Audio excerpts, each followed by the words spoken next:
Breaking news: over 100,000 babies may be born with HIV due to Trump executive order.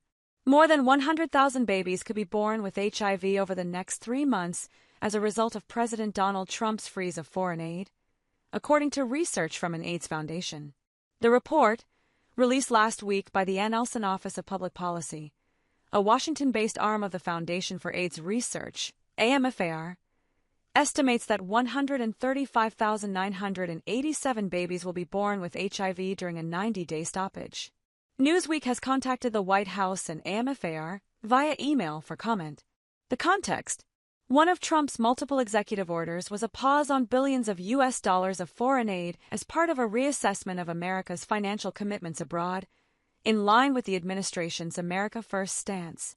The Reevaluating and Realigning United States Foreign Aid Order says the United States foreign aid industry and bureaucracy are not aligned with American interests and in many cases antithetical to American values. The halt is in place for 90 days while foreign assistance is reviewed for alignment with these values.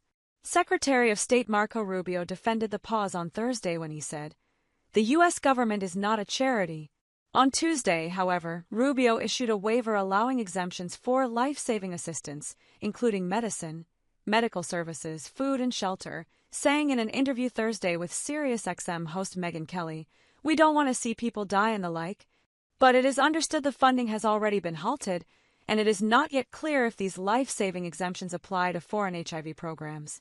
Newsweek has contacted the U.S. Department of State via online contact form to ask whether the exemptions apply to the President's Emergency Plan for AIDS Relief, PEPFAR. The stoppage has meant that organizations around the world have had to stop HIV treatment bought with U.S. funds from the President's Emergency Plan for AIDS Relief, PEPFAR, which operates more than 190,000 care providers in 52 countries, most of which are in Africa, according to amfAR. Part of this care is providing ARV treatment, antiretroviral drugs which help to suppress the virus, slowing down the progression of HIV and reducing the risk of AIDS.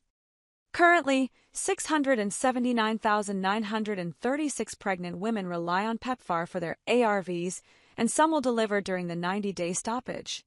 amfAR assumes this will be 50%. Based on this, along with the expected HIV transmission rate of 40% when a woman is not on treatment, 135,987 babies are estimated to be born with HIV. This amounts to 1,471 new HIV infections among infants a day, with the most affected countries being South Africa, Mozambique, and Uganda. Newsweek has contacted the South African Foreign Ministry via email for comment. These babies, however, are highly likely to also go undiagnosed because infant HIV testing services are also being suspended due to the stop work order, amfAR researchers said. Secretary of State Marco Rubio said, "Every dollar we spend, every program we fund, and every policy we pursue must be justified with the answer to 3 simple questions. Does it make America safer? Does it make America stronger? Does it make America more prosperous?" Senior international development consultant Emily J. Greenhalgh hit back at this when she wrote for Newsweek, "Non-Americans affected by this pause might look to whomever is willing to help them, regardless of who that actor might be. What a perfect time for Russia and China, who have already made strong inroads into Africa and Latin America, or organized and well-funded terrorist organizations, to step into the vacuum." It remains to be seen what Rubio's exemptions apply to and whether they will include PEPFAR. The next question will be whether PEPFAR meets America's new requirements for aid.